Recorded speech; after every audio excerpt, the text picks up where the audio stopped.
I never liked sleepovers, though back then I couldn't explain why. I was 9 years old when this happened, old enough to remember every detail with painful clarity, young enough to trust adults when they told me everything was fine. We had just moved to a quiet neighborhood on the edge of a small town in the southwest. The kind of place where houses sat far apart, streets were wide and empty, and nighttime felt unnaturally still. Cicadas screamed after sunset, porch lights buzzed. The air smelled like warm dirt and freshly cut grass. My cousin Rosa and I were almost the same age, barely a year apart, so we did everything together. Same school, same friends, scraped knees, whispered secrets under blankets. That Friday afternoon, my grandmother came home from the grocery store and casually mentioned we'd been invited to a sleepover. "Anna's daughter is having it," she said, setting the bags down. "Her girls are about your age." Sleepovers weren't unusual then. Everyone knew everyone. Parents talked. Grandparents stayed a while. Nothing ever felt rushed or dangerous. Still, I remember a strange heaviness settling in my stomach when she said it. Not fear, just resistance. "I don't really want to go," Rosa muttered, sitting cross-legged on the floor. My grandfather laughed softly. "You'll be fine, mija. Movies and snacks." That should have been the end of it. The house didn't feel wrong at first. One story, faded beige walls, a chain-link fence around the yard. Toys were scattered near the porch. A tricycle lay tipped over, like it had been dropped suddenly. Inside, the air smelled of fried oil and incense. The parents were polite, too polite, smiling constantly, speaking softly. My grandparents stayed in the living room with them, switching between Spanish and English, the way people do when they're comfortable. The sleepover was in the older girl's bedroom. 8 of us total. Sleeping bags covered the floor. Candy bowls were passed around. A small TV played a dumb comedy no one was really watching. 2 sisters lived there. The older one, Elena, was loud and confident, the kind of kid who decided everything. The younger one, Iris, barely spoke. She stayed close to Elena, her eyes constantly darting toward the corners of the room, like she was checking on something. Around 10 o'clock, Elena clapped her hands. "Okay, game time." She made us sit in a circle on the carpet. The main light stayed on, but dim. A lamp in the corner flickered every few minutes. Rosa sat across from me. Elena and Iris sat with their backs to the corner. That's when Rosa grabbed my sleeve. Hard. "Don't look yet," she whispered. Her voice sounded playful. Her face didn't. "What?" I whispered back, annoyed more than scared. "Kids joke. Kids mess around." But Rosa's fingers were shaking. Slowly, I lifted my eyes. The corner looked darker than it should have, like the light refused to reach it. Something stood there. Not tall, small, child-sized. A girl. She wore a white dress, stiff and filthy, like it hadn't been washed in years. Her black hair hung straight, covering most of her face.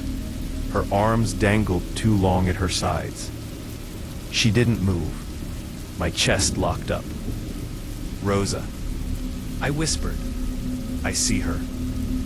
The girl's head tilted slowly. Her face came into view. Her eyes were wide, glassy, bloodshot, as if she hadn't blinked in years. Her mouth wasn't open. It was stitched shut. Black thread dug into torn skin, pulled so tight it stretched into something that almost looked like a smile. Then one stitch snapped. I screamed. Rosa screamed. The circle erupted in chaos. "What is that?" someone cried. Elena turned around. Iris followed. They looked at the corner, then back at us, confused. "What?" Elena asked. "Why are you screaming?" "There's a girl behind you," Rosa yelled, crying. "Who is she?" Iris frowned slightly. "Oh," she said quietly. "You mean Nessa?" My blood turned to ice. Elena shrugged. "She's fine. She just stands there." My stomach dropped. "What do you mean, just stands there?" Someone sobbed. "She shows up at 11, Elena said, checking the clock like it meant nothing. "Leaves by 3. Iris nodded. "Don't look at her too long. She doesn't like that." The room went completely silent. Then everyone screamed again. We ran, sleeping bags forgotten, shoes half on, tripping over each other, crying. We burst into the living room. My grandparents were already standing. My grandmother was pale. My grandfather didn't ask questions. He grabbed our hands and rushed us outside. In the car, Rosa and I talked over each other, describing the girl, the dress, the stitches, the eyes. My grandparents said nothing. They just drove. Years later, my mother asked why they believed us immediately. My grandfather told her, because while the parents were talking earlier, they never opened their mouths. They spoke like their lips were sealed shut. And when we screamed, it matched. We moved 2 weeks later. No goodbyes, no explanations. Years passed. One afternoon, an old friend called. They talked about childhood, the neighborhood, Elena and Iris. They stopped coming to school, the friend said. Then the parents stopped answering. The grandparents went to check. Police were called. The parents were found dead, wrists and ankles stabbed, knives placed carefully in their foreheads, maggots already crawling. The girls were gone. No bodies, no trace. I'm older now, but sometimes at exactly 11 at night, I wake up and swear the corner of my room looks darker than it should. I used to believe nothing truly bad could happen in a place like Ashford Creek. Everyone did. That was the town's whole identity. Safe, quiet, predictable. Tree-lined streets, lawns cut short.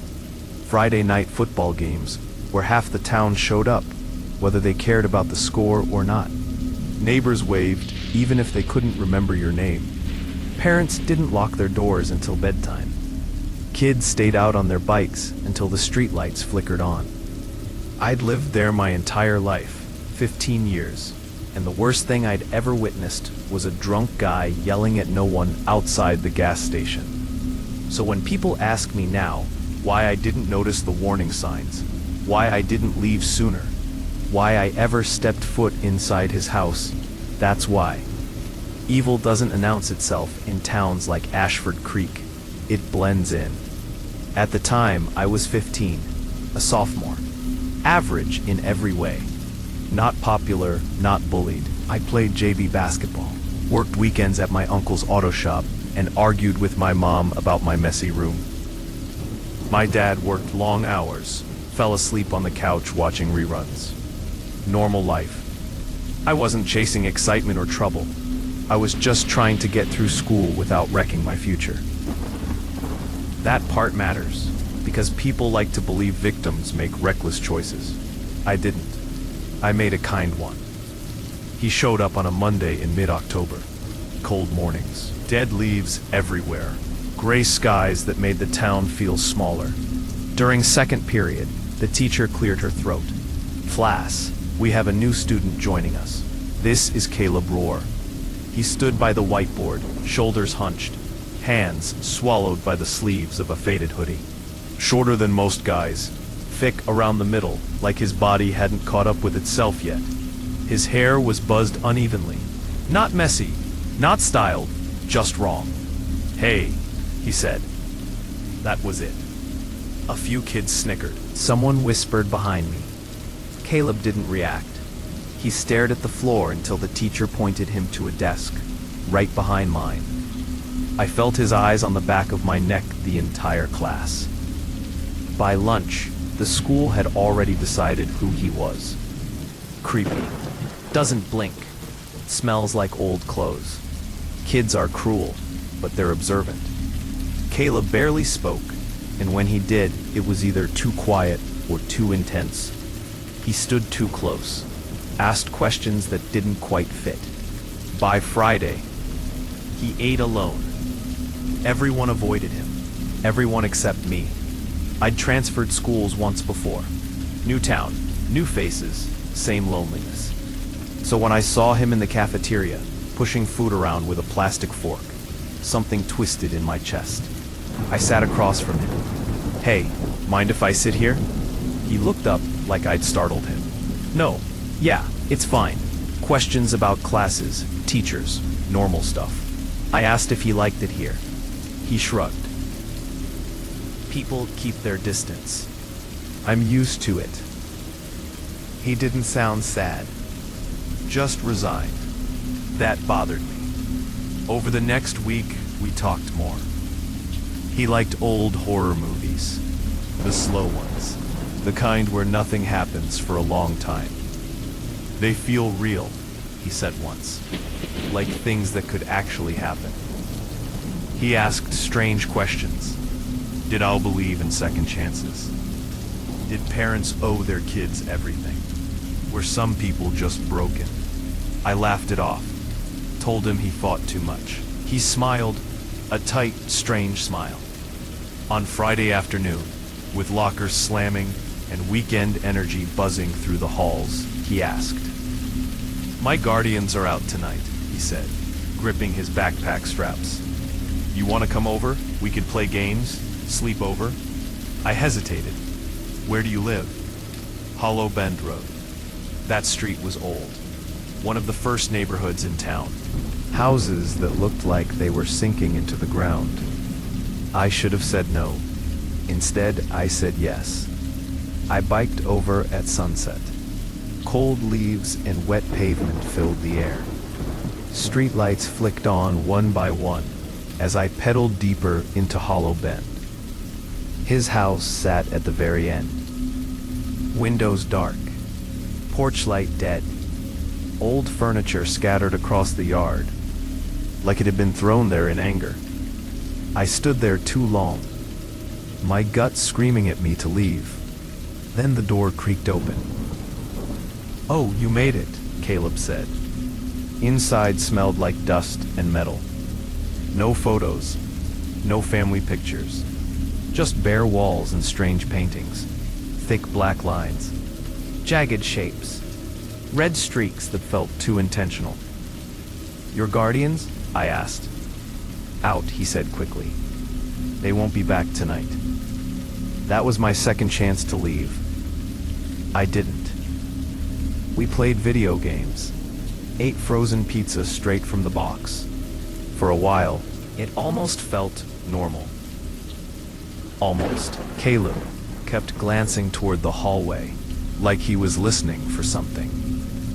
By midnight, we laid out sleeping bags in the living room. The TV cast a flickering blue glow.